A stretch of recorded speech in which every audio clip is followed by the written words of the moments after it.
अस्सलाम वालेकुम। आज का जो हमारा पाकिस्तान अफेयर का टॉपिक है वो है डंडी मार्च। इसको हम सॉल्ट मार्च भी कहते हैं।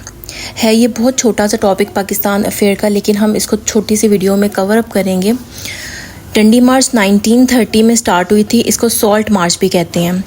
12 मार्च से लेकर 6 अप्रैल तक ये मार्च जो थी इसको कंटिन्यू रखा गया। गांधी ने इस मार्च को स्टार्ट किया और गांधी ने 2 मार्च को ही वाइसरॉय को ये चीज़ बता दी थी कि वो एक मार्च स्टार्ट करने लगे हैं, लेकिन ब्रिटिशर को उस वक्त इस मार्च के बारे में इतना कोई आइडिया नहीं था कि इसका क्या इफ़ेक्ट्स हो सकते हैं, क्या इम्पैक्ट्स आएंगे इसके, इसलिए उन्होंने इस मार्च की परमिशन दे दी थी। उन्होंने यही सोचा कि एक जगह से दूसरी जगह से मार्च ही करनी है, तो इसलिए उन्होंने इस चीज़ की इजाज़त दे दी थी। लेकिन गांधी ने ये मार्च 12 मार्च को स्टार्ट की और 6 अप्रैल तक इस मार्च को कंटिन्यू रखा। और गांधी ने इस मार्च को साबरमती आश्रम से स्टार्ट किया। 12 मार्च 1930 को ये चले। अपने साथ इनके 78 फॉलोअर्स थे, 78 लोगों को अपने साथ लेकर चले।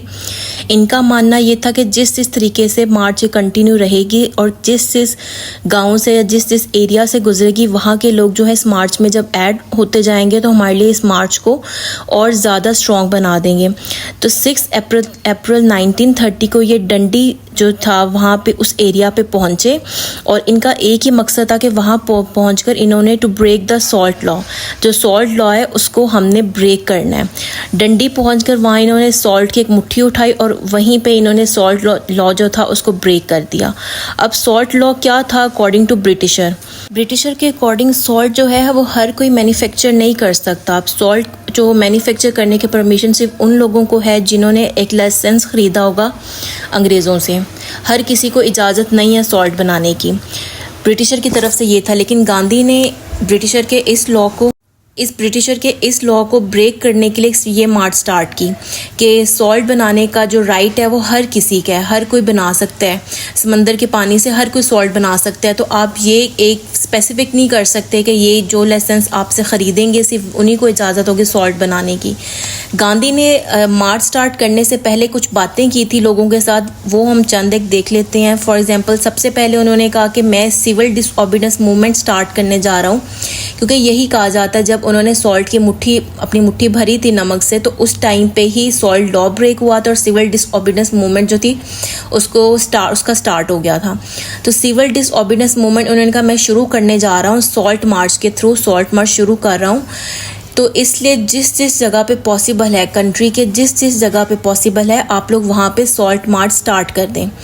सेकंड उन्होंने कहा कि जो फॉरेन लिक्विड की शॉप है या फॉरेन क्लॉथ्स की शॉप है उसके बाहर प्रोटेस्ट करना स्टार्ट कर दें आप लोग अपने हक के लिए।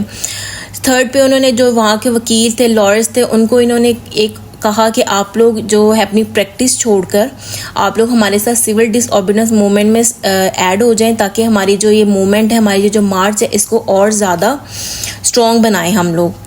गांधी ने बिल्कुल सीधा ब्रिटिशर को अपोज किया और लोगों को भी कहा कि आप समंदर के पानी से सॉल्ट बनाने के हकदार हैं, इसलिए आप लोग अपने इस हक के ऊपर आवाज़ उठाएं। अब हम देखते हैं कि सॉल्ट मार्च जो थी सॉल्ट लॉ को ब्रेक करने के लिए किस तरीके से पूरे कंट्री में फैल गई थी। गांधी ने डंडी मार्च जब स्टार्ट की, सॉल्ट मार्च जब स्टार्ट की सॉल्ट लॉ को तोड़ने के लिए, तो कंट्री में डिफरेंट जगह पे सॉल्ट लॉ स्टार्ट हो गई थी। हर जगह पे डिफरेंट जो लीडर्स हैं उन्होंने स्टार्ट कर दी थी। नेहरू का भी इसमें बहुत पॉजिटिव जो हमें इन्वॉल्वमेंट है वो नज़र आती है। नेहरू ने भी बहुत पॉजिटिवली पार्टिसिपेट किया था सॉल्ट लॉ को ब्रेक करने के लिए और इस वजह से इनको अरेस्ट भी कर लिया गया था। लेकिन जब इनको अरेस्ट किया था तो कई जगह पे प्रोटेस्ट इनके अरेस्ट के ऊपर स्टार्ट हो गए थे कि इनको क्यों अरेस्ट किया गया। और इसी ड्यूरेशन में 4 मई 1930 को गांधी को भी अरेस्ट कर लिया गया था। और जब गांधी को अरेस्ट किया गया था तो और ज़्यादा ब्रूटल प्रोटेस्ट स्टार्ट हो गई थी कि 2 लीडर्स को अरेस्ट किया गया। और एक ये पॉइंट भी यहाँ से हम देखते हैं कि गांधी को उस टाइम पे क्यों नहीं अरेस्ट किया गया था जिस टाइम पे सॉल्ट मार्च चल रही थी या सॉल्ट मार्च एंड हुई थी। तो आफ्टर सॉल्ट मार्च क्यों गांधी को अरेस्ट किया गया था, तो इसका आंसर हमारे पास ये है कि सॉल्ट मार्च जब स्टार्ट हुई थी और जब हो रही थी और गांधी ने जब कर ली थी तो उसके बाद गांधी ने एक पॉइंट उठाया था और एक आइडिया दिया था। उन्होंने कहा था कि अब हम एक और मार्च सॉल्ट मार्च की तरह का ही करेंगे और अब ये हम करेंगे अपना धरासना फैक्ट्री में जाकर। वहाँ पे जाकर हम लोग सॉल्ट मार्च करेंगे। और जब ये बात गांधी की तरफ से उठी थी तो ब्रिटिशर को थोड़ा एक शॉकिंग न्यूज़ उनके लिए थी कि गांधी जो अब नेक्स्ट स्टेप उठा रहा है सॉल्ट मार्च के लिए, और अब ये उससे ज़्यादा होगी, उसके ज़्यादा लोग इसके अंदर इन्वॉल्व होंगे, और इस चीज़ को रोकने के लिए प्रेशर एक उनके ऊपर आ गया था, और इस चीज़ को रोकने के लिए उन्होंने गांधी को अरेस्ट कर लिया। गांधी को अरेस्ट करने के बाद एक प्रोटेस्ट स्टार्ट हो गई थी, और कांग्रेस वर्किंग कमेटी जो थी उन्होंने 3 चीज़ों के ऊपर अपनी जो थी परमिशन दी थी लोगों को। एक जो फर्स्ट पॉइंट हमारे पास है वो ये कि वो एरिया जहाँ पे रोटरी सिस्टम है, सेटलमेंट है, वहाँ के किसानों को बोला गया कि आप अंग्रेज़ों को पैसे नहीं देंगे अब। सेकेंड, ये चौकीदारी टैक्स जो था ये देने से मना कर दिया गया था। फॉरेस्ट लॉ को भी तोड़ने के बारे में बात की गई थी। तो इन पॉइंट्स के बाद कंट्री में अलग अलग जगह पर जो सॉल्ट मार्च हो रही थी वो कैसी हो रही थी, कौन लीडर्स कर रहे थे, उनके हम कुछ देख लेते हैं। जैसे तमिलनाडु में सी राजागोपालाचारी जो थे वो इस मार्च को कंटिन्यू कर रहे थे। मालाबार में के कलापान जो थे वो इस मार्च को कंटिन्यू कर रहे थे। इसी तरीके से डिफरेंट और भी जगह थी जहाँ पे डिफरेंट लीडर जो थे इस मार्च को कंटिन्यू कर रहे थे। सॉल्ट मार्च सिर्फ हमारे पास इतनी है जिसको हम डंडी मार्च भी कहते हैं। इसका कोई एज सच क्वेश्चन नहीं आता CSS PMS में, लेकिन एज एन इन्फॉर्मेशन के एक इवेंट हुआ था। वो इवेंट क्या था वो मैंने एक वीडियो बना के अपलोड कर दी है। मज़ीद कोई क्वेश्चन हो आप लोगों तो आप मेरे से कमेंट सेक्शन में भी पूछ सकते हैं। व्हाट्सएप पे हमारा ग्रुप है, वहाँ से भी पूछ सकते हैं। वहाँ पे हमारे डिफरेंट नोट्स वगैरह भी शेयर होते हैं।